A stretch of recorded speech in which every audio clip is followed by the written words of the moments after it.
I just finished reading The Corrections by Jonathan Franzen, and I won't be able to move on with the rest of my day until I get this video out of my system.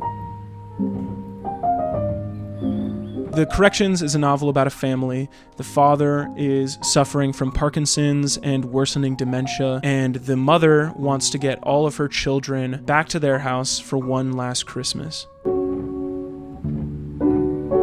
When the characters are first established in The Corrections, we have an immediate recognition of these archetypes. We recognize the conservative, dogmatic patriarch of the family, the hypercritical, passive-aggressive, and criminally Midwestern mother, the desperate, anti-establishment intellectual, the stoic, principled, self-made man with a chip on his shoulder, and the competitive and successful loner. Jonathan Franzen takes a scalpel to each of these archetypes and really gets under each layer. The characters' individual desires, flaws, insecurities, and ultimately how each of these characters' realities intersect. The book is separated into these large sections, usually focusing on one primary character's perspective at a time. Jonathan Franzen uses the close third-person perspective beautifully. Close third person basically just means that it's written in third person, but you really get in the minds of the characters as if you're in the character's thoughts, but it's still not first person. It's kind of hard to explain, but you'll understand when I read a section from it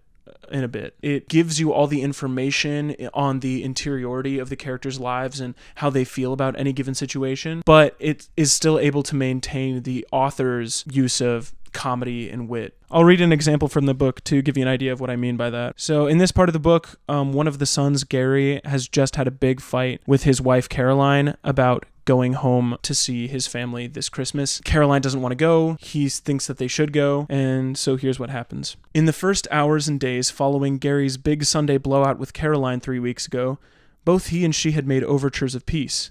Very late on that Sunday night, she'd reached across the demilitarized zone of the mattress and touched his hip. The next night, he'd offered an almost complete apology in which, although he refused to concede the central issue, he conveyed sorrow and regret for the collateral damage he'd caused, the bruised feelings and willful misrepresentations and hurtful imputations, and thus gave Caroline a foretaste of the rush of tenderness that awaited her if she would only admit that, regarding the central issue, he was in the right. On Tuesday morning, she'd made an actual breakfast for him. Cinnamon toast, sausage links, and a bowl of oatmeal topped with raisins, arranged to resemble a face with a comically downturned mouth. On Wednesday morning, he'd given her a compliment, a simple statement of fact, "You're beautiful," which, although it fell short of an outright avowal of love, it did serve as a reminder of an objective basis, physical attraction, on which love could be restored if she would only admit that, regarding the central issue, he was in the right.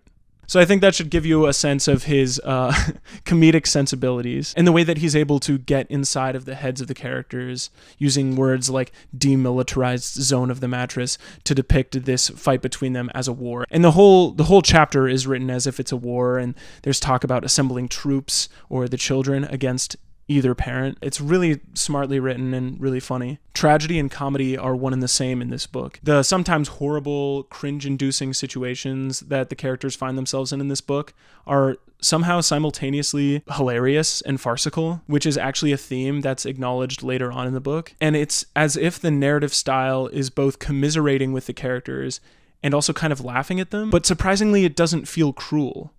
It actually feels more human, that the world that's depicted in the novel is this yin-yang of tragedy and comedy and of irony and sincerity.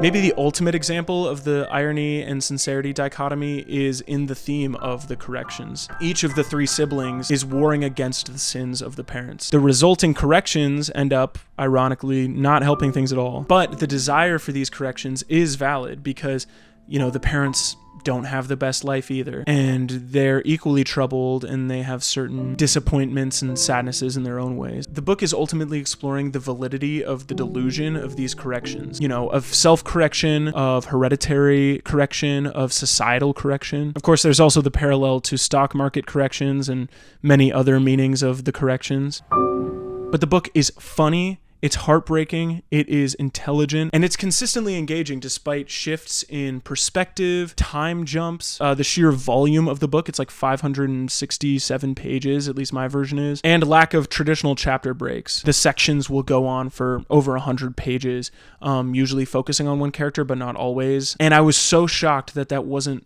completely repellent to me, because I love my chapters. But I just found myself really enthralled by the book and willing to let it take me on the road wherever it wanted to take me. So yes, I highly recommend this book. This book absolutely devastated me. I was sobbing my eyes out towards the end of this book multiple times, not just one scene, multiple times, because there's so much humanity and heart to it. The way that the characters are depicted, it's like so real, and even though some of them make the most horrible decisions ever, they feel fully realized and really understandable, and you start to care for these relationships. So with that out of the way, I want to get into some random thoughts that I had about the book and of the author, because there's some controversy surrounding this author that I think is really interesting. So one thing I wanted to mention before I just go around recommending this to people is that it's pretty adult. The language, there were some words I had to look up, I'll be honest with you, and that could maybe be a turnoff for people. There's also stuff about stock market, there's stuff about cooking, there's some complexities here, but I never personally felt alienated by it. I found it really interesting. There was even some political stuff about Lithuania that was really interesting, but I guess I should say that this isn't like a particularly easy read, although I think anybody could do it. I mean, I don't think I have any more insight into these topics than the average person. I probably have less. But there are also a lot of adult themes in the book dealing with sexuality, suicide, substance abuse, dementia, mental illness that you should probably keep in mind before jumping in. Another thing I wanted to mention is that the character of Denise is definitely the hardest character to stomach, which is likely why her examination is saved for the second half of the book, once the book has already got its hooks in you. I mean, she makes so many unlikable decisions in the book that I literally was questioning if she was a sociopath, which she also she doesn't say it as explicitly as that, but she at many times in the book is like, I must be a terrible person. I'm a horrible person. So she is self-conscious and she's self-aware. Once she's fully developed, later into the book, it gets much easier to see where all of that stems from. And I found myself eventually becoming endeared to her. But at the beginning of her section, I was like, oh my goodness, like she's just terrible. Ultimately, it worked for me, but I could definitely understand if someone came away from the book just hating her. And I think Jonathan Franzen knows that that's a possibility. The last thing I wanted to talk about is the controversy surrounding Jonathan Franzen as an author, and I don't really understand it. Like, people hate this man.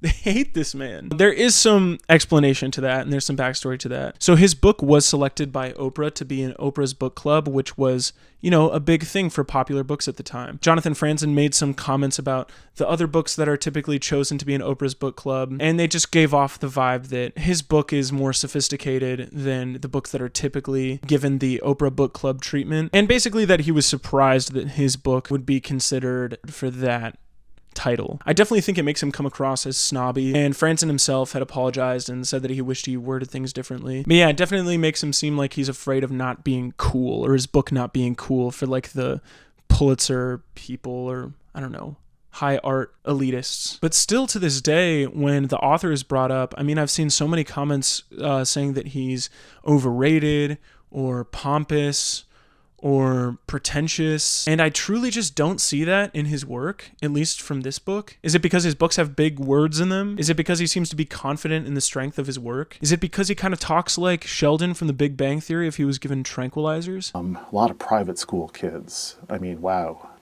The voltage between their jadedness and my innocence was bound to make one of us unhappy, and it wasn't going to be them. I get that he has a tendency to put his foot in his mouth in a lot of interviews, but I don't understand why that's not like universally recognized as a very human thing, and that the ability to recognize the wrongness of whatever public statement he's made is actually a testament to humility and the willingness to listen and learn and grow. I just don't get it, because the issues that people seem to have with this author, I just don't see in the work.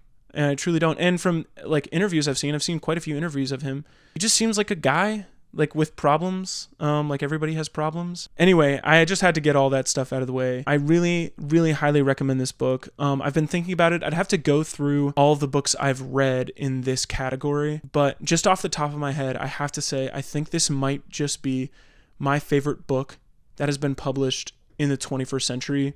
Period. I don't read a lot of contemporary books, so that's definitely a factor, but still, like, I think this book is brilliant. So if this book interests you, I think you should definitely at least give it a shot, and look forward to it placing really high on my end of the year list. For the rest of the summer, I'm planning to read The Sound and the Fury and Absalom, Absalom by William Faulkner. So it's not going to be a summer of easy reading for me necessarily, but if you want to join in on the conversation, I'll probably make a video about Faulkner's books at the end of the summer. And yeah, thank you so much for watching. I did not plan on making a video about this book, but I loved it so much that I just had to step in and give my thoughts on it. Let me know if you've read this book and what you think about it and what you think about Jonathan Franzen as an author. That's all for me.